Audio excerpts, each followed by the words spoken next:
Okay, Rob 101. So I posted a message about the robotics mechanisms course. So it's on track. We'll have an offer out to a really, really outstanding individual. And if that offer is accepted, we will have an instructor. The college has approved it, etc. And then some of you are concerned about whether Rob 101 will count for Math 214. Once again, I have the list of topics that Professor Sindhu, I believe she is, wants covered in order to enter EECS 445, the undergraduate machine learning course, and I think we'll be able to do those.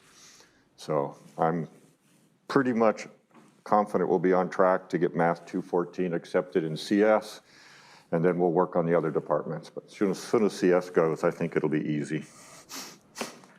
Okay, so we're looking at roots of functions, and you were working really, really hard on Julia Homework 8. That's a really tough set of homework problems.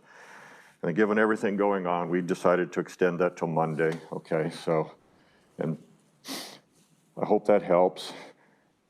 The key thing we're working with is a notion of slope at a point that we've started with functions that depend on a single variable, and the value of the function is a single number, the no vectors.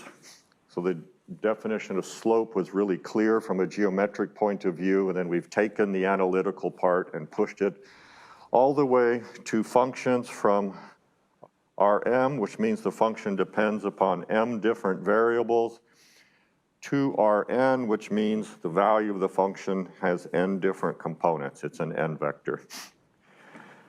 And so the partial derivative of f with respect to xi at a point means you hold all of the x components constant except the ith one, and then you make a deviation in it. So you can go forward by h and backwards by h. If you do that, then you should divide by 2h. Or you could just go forward by h. Then you have a forward difference approximation instead of a symmetric difference. And then you could take your h and remove it from here and make it minus h and have a backwards difference approximation. They're all good. The Jacobian is the matrix you get when you stack up all of the individual partial derivatives. So each one of these is an n vector. So the Jacobian is an n by m matrix, and that's because f applied to a point or a m vector gives you an n vector, is how to read that. Our Jacobian, when we specialize it to the case n equals 1, we get to use this really beautiful symbol called the gradient. So Jacobian and gradient are really the same thing. It's just different notation, but it's really the same object, okay? So if f is going into R and you write this for a gradient, you're not wrong, okay? But people like to see the fancy grad symbol and call it gradient of f. That would be a row vector. And it's a row because we take each column to be the partial derivatives with respect to the components of f. Okay, and then once again, the notation f goes from Rm to Rm means f depends on m different variables and it has n different components. Okay, that gives you the sizes of everything. Just like saying a matrix is n by m, that's what that notation captures. What's really important for us is that this matrix, however you want to physically interpret it, allows us to build a linear approximation of the function.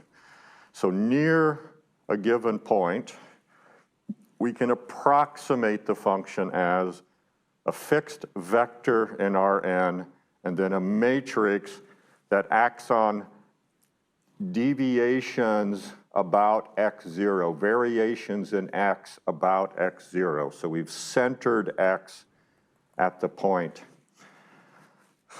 And so as long as this value is small, then the approximation is better and better. So there's a theorem called Taylor's theorem that proves that, and you'll do that in Calc 1 and Calc 2. Where we left off Wednesday was we're going to compute the linear approximation of this crazy function at a point. So let's do it the way real engineers do these things in Rob 101.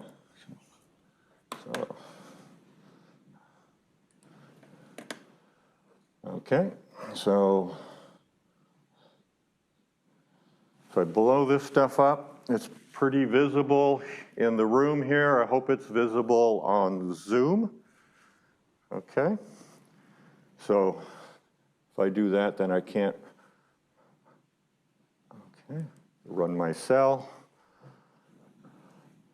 All I've done is using linear algebra and the backward substitution package. Here's the function, so I just copied that into a markdown cell. And if you put dollar signs, double dollar signs, it centers it. Dollar signs, you just get the LaTeX, just like you're working in Piazza. Here's my function. So it's the same one we have up here that I should have in the notes. And so this f goes from R3 into R3.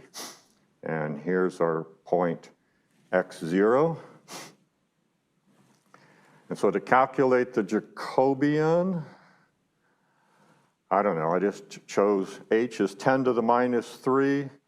And so the forward difference approximation, I've got my x0 and I deviate in the first component. That's the first column, whoops. I deviate in the second component. That's the second column. Then I add my deviation to the third component. That's the third column. Okay. And if I run that, okay, there's my Jacobian. It's that hard, okay? Here's a symmetric difference approximation. Here I've got h as 0.1, quite big. And so forward by h, backwards by h, over 2h. Forward by h, backwards by h, over 2h. Rise over run. Forward by h, backwards by h, and bingo, divide by. Okay, run that. And this is actually very close to the true analytical derivative. If I want it even closer, bingo. Okay, now why is this 0, for example? Well, the function does not depend upon x3 in this row. So if I vary x3, nothing is changing, okay? And so when I take the differences, as the function at the same points, their difference is 0, so the slope is 0, rise over run. Okay, so you can physically understand what's going on when you do these. Whereas this one depends on all of the values, this one depends on all the values. And the fact that that's essentially 0, it's just an accident. Okay, we'll have another example in a little bit. Questions on the Julia coding, the concept of a Jacobian? Questions in Zoom land? Okay, so we've got that then. Okay, well.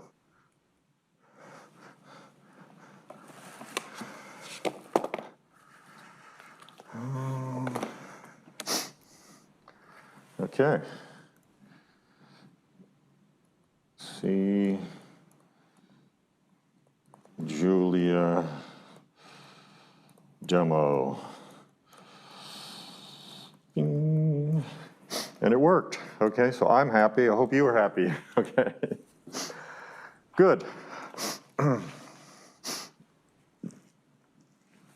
Okay, so that got the Jacobian. Okay, so see the Julia demo for the Jacobian.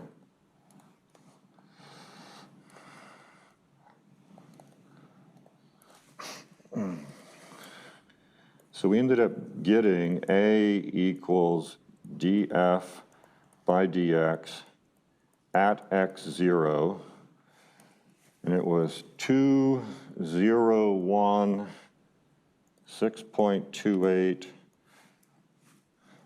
3.14, minus 3.14, 3.14, 0, 1.57. So it looks like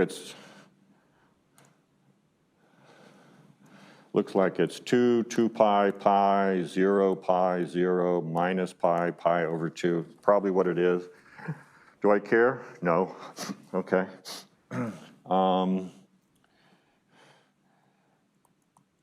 If we just plug in and get f at the point x0, we end up with 2 pi, 1, and pi over 5.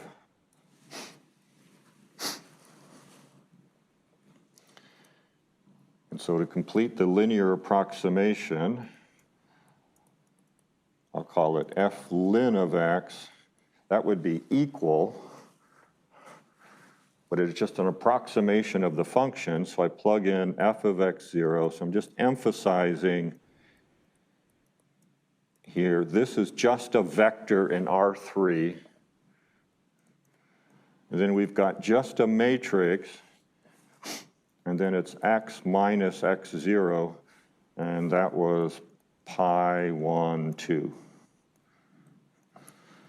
And I could, why not, replace this. Come on, be a different color. x1, x2, x3. So just to highlight, it's linear, okay? It's linear. And if you wanted to multiply it out, you could take the A up above, multiply it times this vector, and add it to this vector, and you would have something that looks like a B plus A times X if you wanted. But it's totally up to you, however you want to write it. This is often better because it reminds you that it's only going to be a good approximation when X is near pi 1 and 2. Okay, so just that's the only time it's guaranteed to be a good approximation.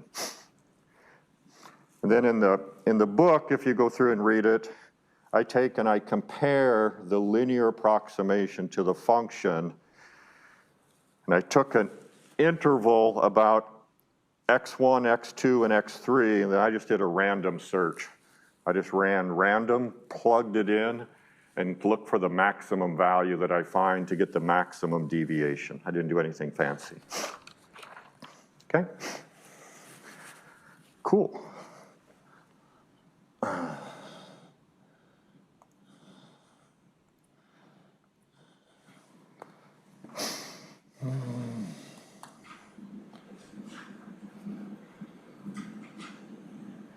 Oh, didn't get it in there. It's in the archive. No. Okay. I'll invite you to do the following then.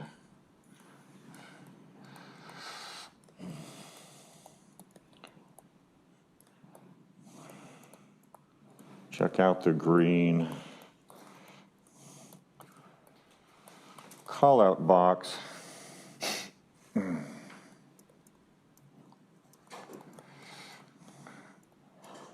It covers our journey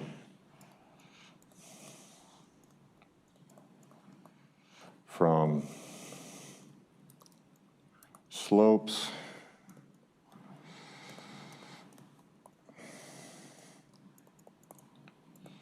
to derivatives to gradients and culminating in Jacobians. Okay, so it just kind of puts all the material together in one place.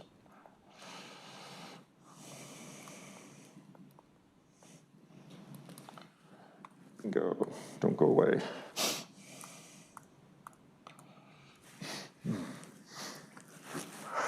Okay, we're ready now to take on our mission of roots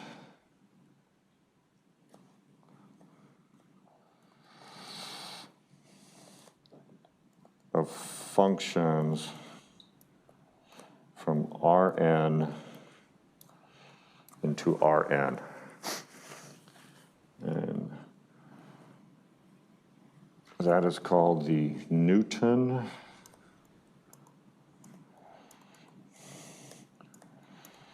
from Isaac, yep, Raphson, somebody in the last century.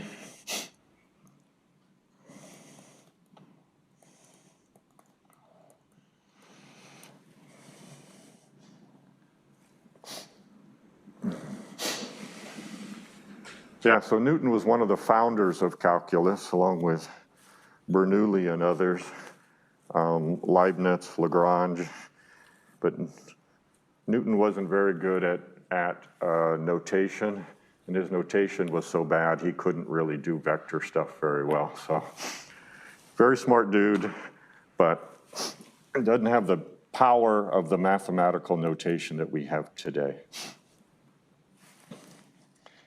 Okay, so how do we go about roots? Well, you guys are getting the hang of these. We need some sort of initial guess. So let's just let this be our current guess, and if we're at step 0, it's the initial one. So let this be our current estimate of a root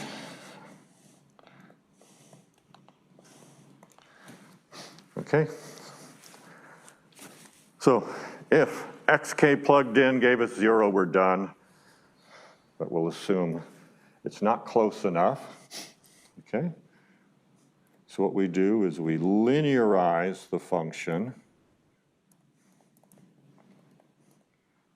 f about our guesstimate.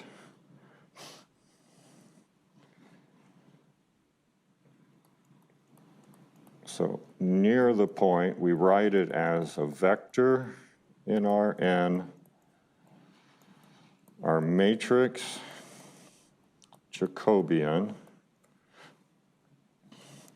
times our deviations about the current guess.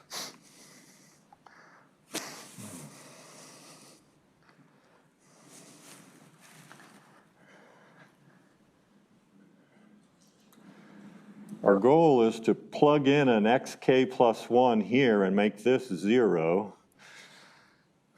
That's too hard because it depends on all these gnarly nonlinear terms. So what we do is we say, oh, if the approximation is good, I plug in xk here, and I approximately 0 this one by exactly zeroing the linear approximation. Okay, so that's what we do.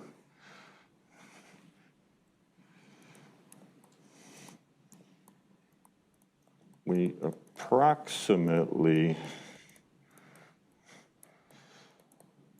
0 f of x by exactly zeroing the linear approximation.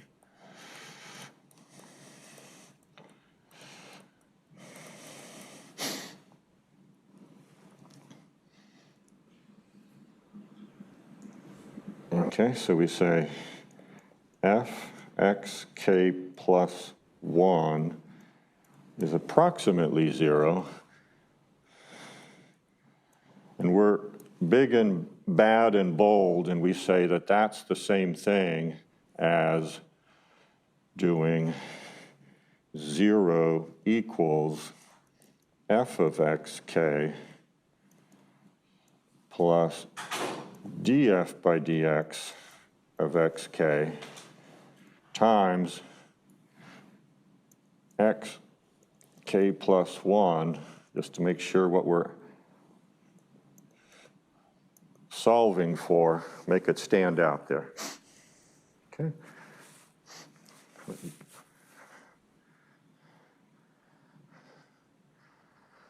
Looking for roots.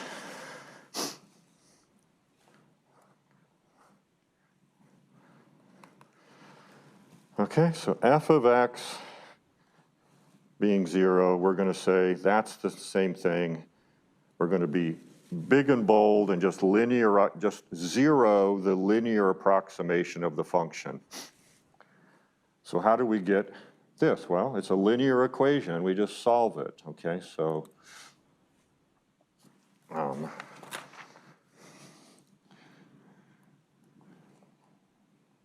if we have the determinant of the Jacobian at our current estimate is not equal to 0,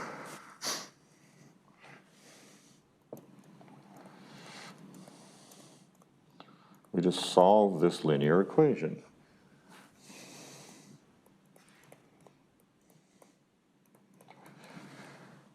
Seems too good to be true, but it's true. Okay, so we just do it.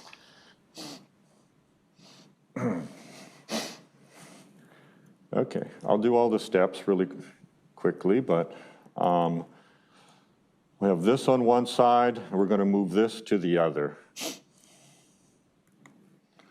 Okay, so we'll have df by dx of xk, our matrix Jacobian, times xk plus 1 minus xk equals minus f of xk.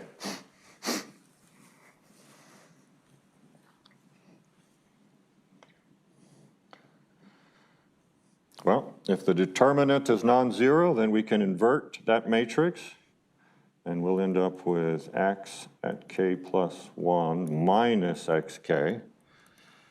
And then we'll put in our matrix, Jacobian. We'll invert it. We'll put my minus sign out front, and we multiply that matrix times the vector f of xk.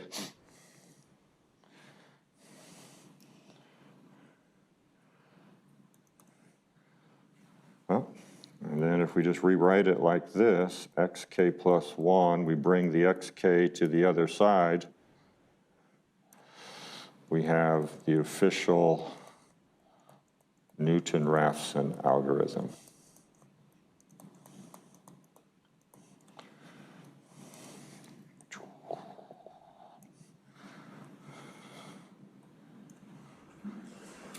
Okay, so that's how Newton-Raphson is typically written. So this is the standard way it's written. But I'll come back to that if you don't have it written down. But everything starts with the linear approximation. You zero the function, you say that's the same thing as zeroing the linear approximation. You plug in, this is going to be, we're going to solve for x to make that happen, and we'll call that xk plus 1. And that's all we've done. Kind of amazing, okay? Kind of amazing.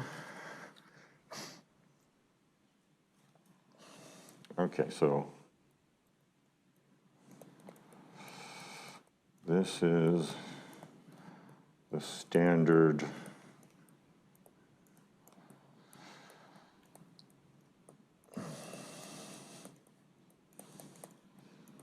presentation of Newton-Raphson. So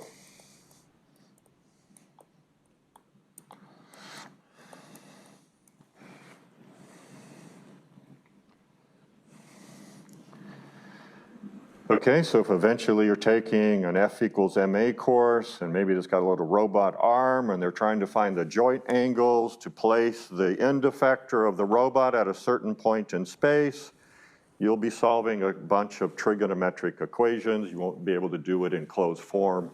You'll use Newton-Raphson to find how should I command the joint angles in order to have the end effector, my hand, at a certain point in space. So that would be a standard way to do it. However, of course, Rob 101, we don't like inverses, okay? So in Rob 101,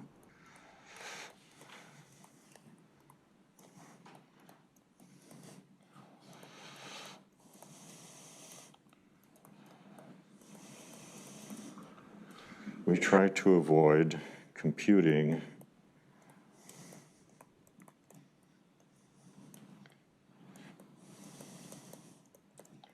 matrix inverses.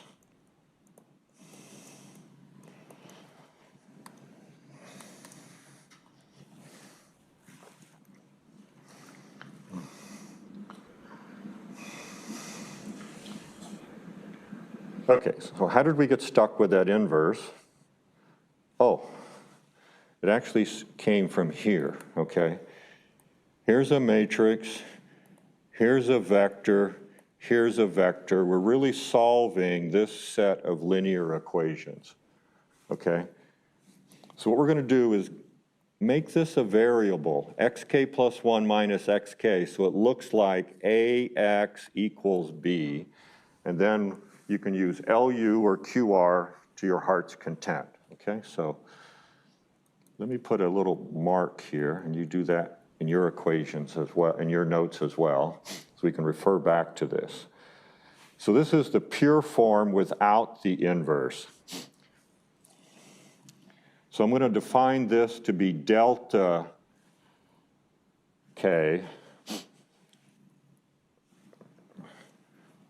I'm going to define this to be delta xk, and then we'll solve for this value, and then once we know this value, we know this value, we know xk plus 1. So let me write it down like that.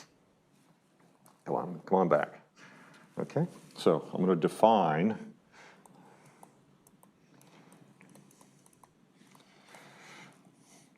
delta xk, and it's going to be xk plus 1 minus xk. And if I do that, because then, the variable I really want, my next estimate, is this. So here's our current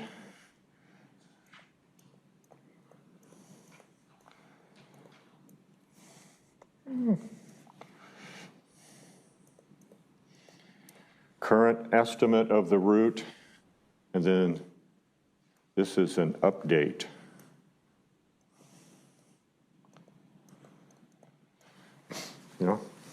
So what we want to do is compute the update. We want to compute a correction to the current value to make it an even better value. That's what we're trying to do.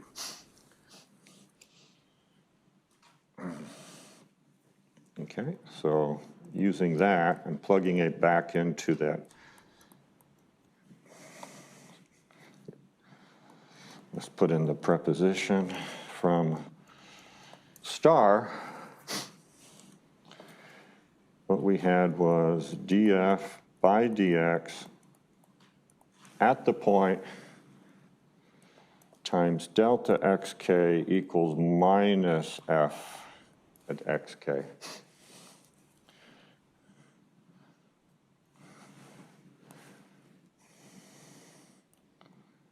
So ax equals b. Okay, so it's just one of our standard linear equations now.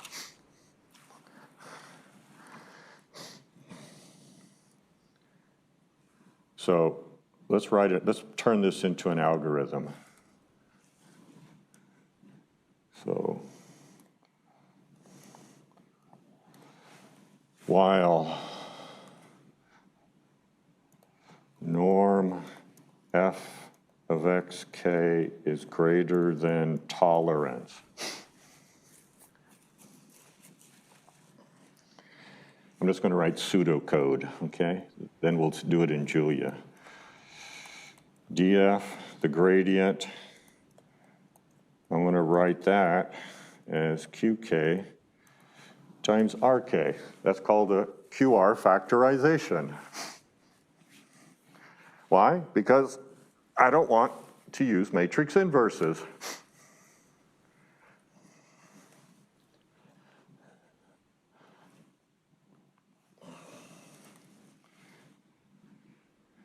Then I'm going to write rk delta xk equals minus qk transpose times f of xk.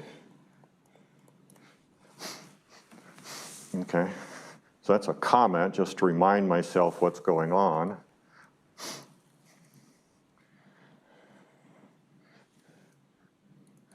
Where'd that come from?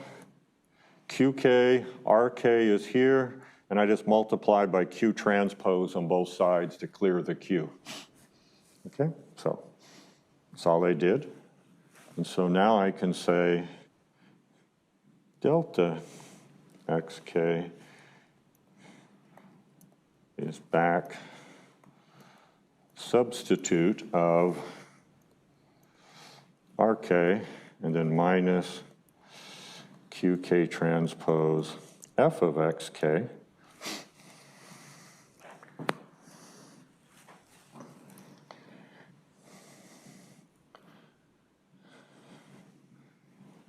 Well, once I get xk, then I know xk plus 1 is equal to simply xk plus delta xk.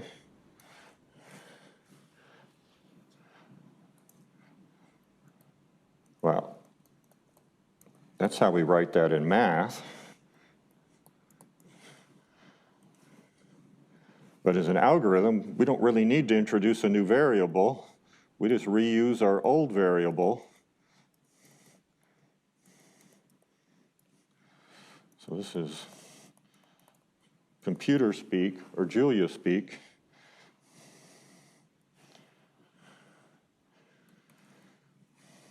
And so, end.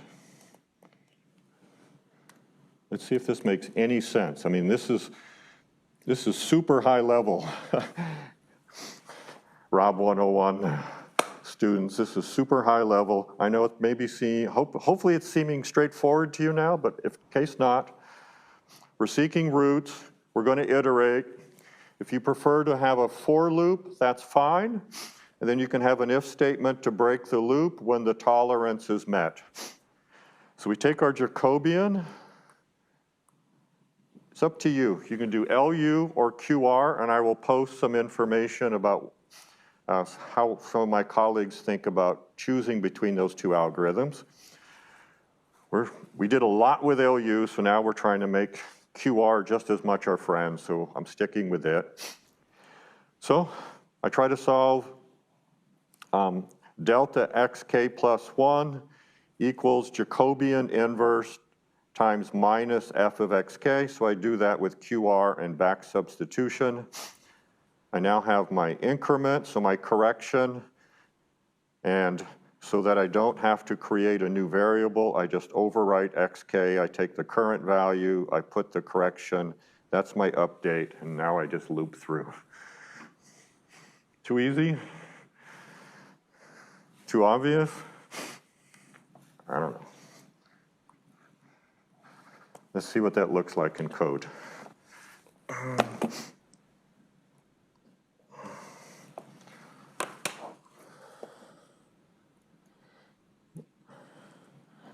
Good, I'm out of tablet mode, bingo.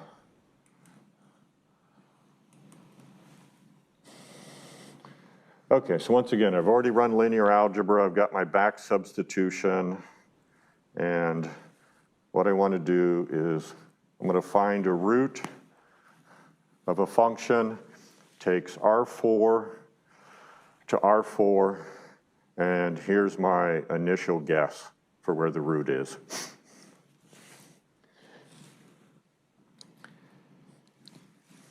Some of you are struggling a little bit in Julia homework 8. Look, if you have a function that's given to you in components, you see how it's written out in components here? I'm going to vectorize it, so I can just plug in x and then add something to it as a vector. Okay, so how do I do that? I just say x1 is the first component of x, x2 is the second component, x3, etc. And then I return f. So I've taken this function that was given to me, let's say, from the modeling group. They threw this across the wall to me. They wrote it out in the physical variables. Who knows what these were called? Pressure and flow rate and enthalpy, or who knows, whatever, for some reaction. There we got the function. Okay, here's my Jacobian function. It's going to depend on whatever function is passed, the point at which I want to do it, and then I need to either pass the value that I want to use for my increment. And I don't know if you played with this in Julia, but that's a way to set a default. So if you call the function with just 2 arguments, it will substitute in this value for you. So that's kind of, that's convenient. Okay? So by knowing x0, I have the length of this. Okay? And then I'm going to calculate each of the columns, so I'm assuming that f goes from Rn into Rn, so my Jacobian is going to be square here. Here's my identity matrix, zeros plus I, and this is this protected variable in Julia that will always size itself such that this addition makes sense.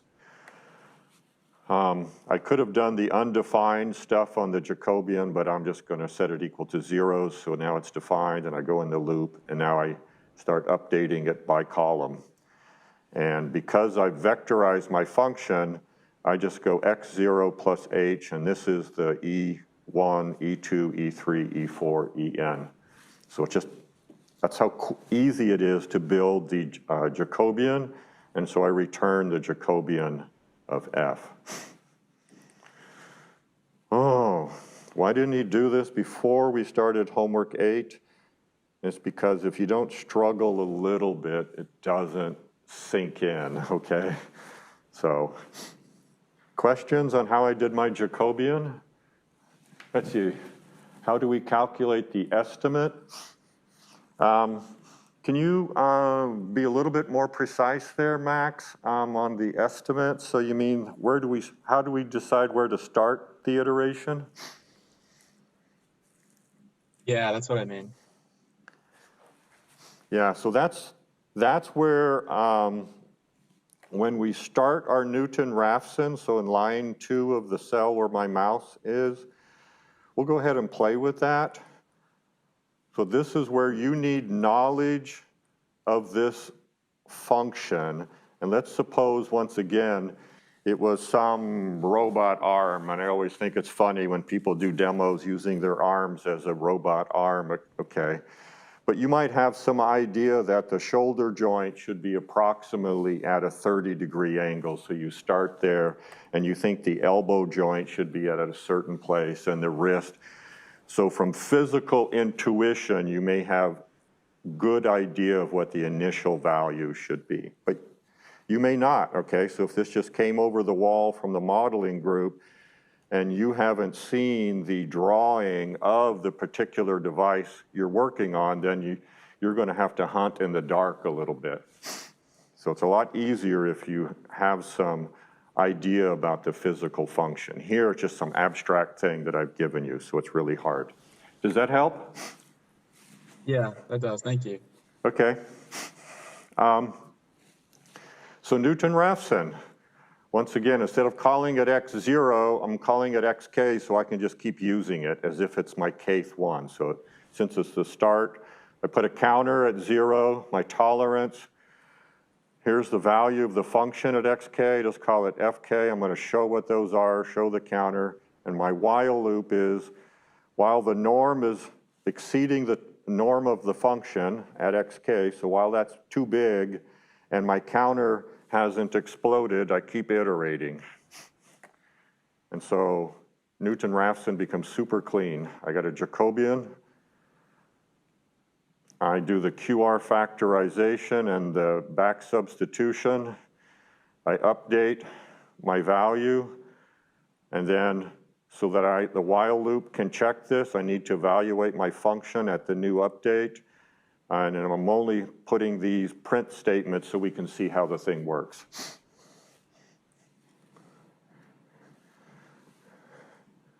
Okay, so I think I haven't run these cells, so I need to do that. Yeah, I haven't run them, so need to define my function, define the Jacobian. Okay, ready, set, go. And it's slow the first time, and we'll run it again just really so you can see it's instantaneous after that. So what did I have the tolerance at? I don't remember. Oh, here it is, 10 to the minus 4. And it took 6 iterations to get there. 10 to the minus 7, I don't know. Okay, took one more iteration to add 3 more zeros to the quality of the fit. Okay, so it's what if we started at, I don't know, minus 2. Is it still going to work? No guarantees. Okay, that's, now, let's go back here. Once again, to where everything starts.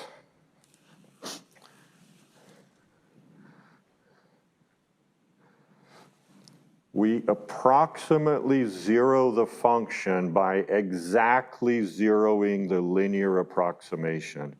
So sometimes this can be a very aggressive step, too big, okay? I mean, sometimes this can be too big of an update. It's in a good direction, but if you're far away from where the root is, the linear approximation you're using to get to the root may not be good enough.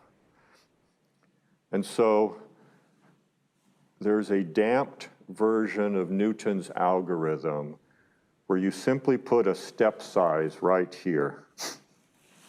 Okay, so what you would do is you put say an epsilon. It is called a damped Newton's method, and this will be a factor that is positive but less than or equal to 1, and so you only go part way in the direction that you have computed. Okay, that's called a damped Newton method. So that's covered in the book. It often increases the convergence by a lot. Okay, and it's super hard to use, okay? How about I use 0.1, something super sophisticated, and then I come in here and I do EPS times this. I've just created what's called a modified Newton method or a damped Newton method. Now it's going to take more iterations.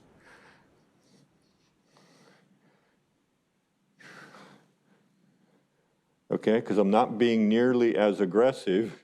Wow, I should have done this before. So anyway, maybe I'll make this 0.5, okay? So it's not that many iterations. There we go, 30 iterations. But if you're having trouble with Newton-Raphson converging, playing with this step size is often a smart thing to do, okay? So just a small modification, and it's because the algorithm works if you have faith in the linear approximation. If your faith is, then only go a little bit in that direction, and it'll often help your convergence tremendously. Okay. Questions about implementing Newton-Raphson in code?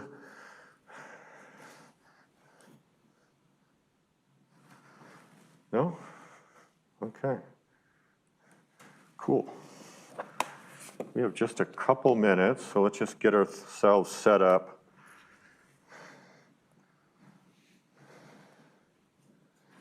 Okay, so that's the end of chapter 10.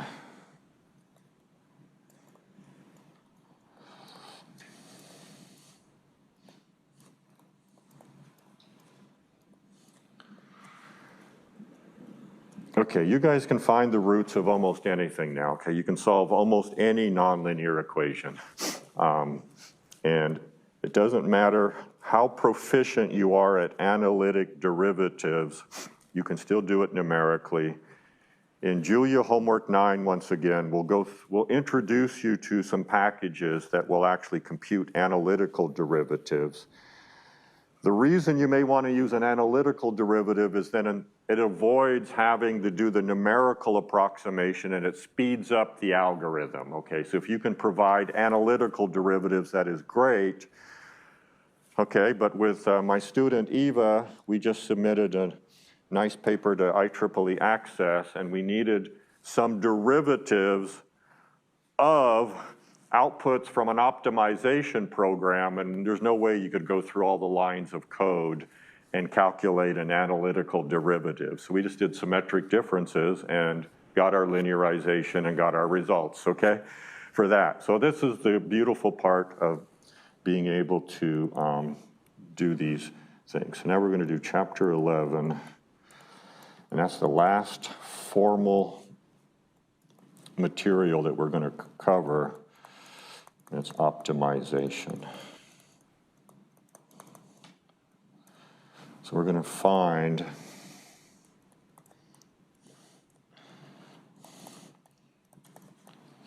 minima of functions.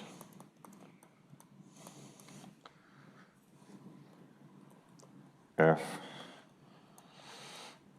Rn to R. We could do maxima as well. So minima is just the plural of minimum. So you don't say minimums, but if you want to say that, I don't care. Minima is just the plural of minimums. And it's because lots of functions, unfortunately, you know, so here's a nice global minimum, but if you're trying to converge, you can get stuck here, what's called a local minimum. So we'll talk about that a little bit more, but we're going to be trying to figure out x star equals arg min of f of x for x in Rn. Okay. So we did that when we were playing with least squares solutions.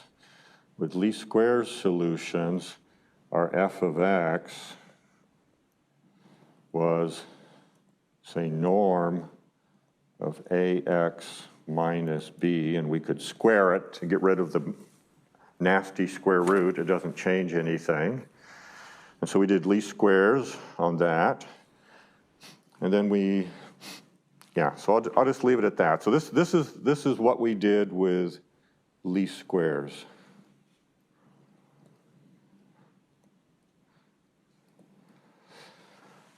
But what we're going to do is treat much more general functions and understand how we can algorithmically compute local minima. And they'll be local because if we start over here, we may get trapped and not go over this hump and then fall down into the global minimum. And you say, well, hey, it's just to the right. Why didn't you go there? Well, when it's a really complicated function sitting in R200 and you can't even graph it to know what's going on, you have no idea how many of these hills and valleys might be separating you. Whereas this, you might think, oh, it's going to be easy. I can just roll a marble down here and I'll get down here, okay? But here, it might get stuck, is basically what's going to happen. So we're going to try to figure out, given a function, and we don't know the graph, how do we numerically compute the x? So what's the argument mean? Min is the minimum value would be here.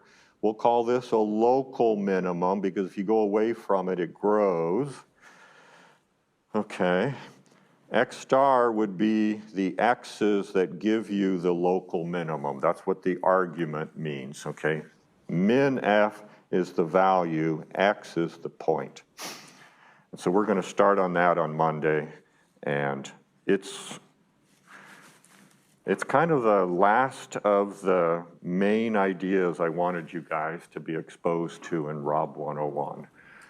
And then what we're going to do after that is cover material that the EECS 445 professor wants you to know in order to take the machine learning course, which is X star equals argmin on steroids, okay? That's what machine learning is all about. And it combines the radial basis functions that you used in you're using in project 2 with gradients, etc., and we'll get into that. So it's super cool, and it all follows from our root finding work that we've already done, okay? In some sense, we don't have to do anything new. We just have to understand what is the root finding problem that we need to set up in order to have this. So it's awesome. Okay, have a great weekend.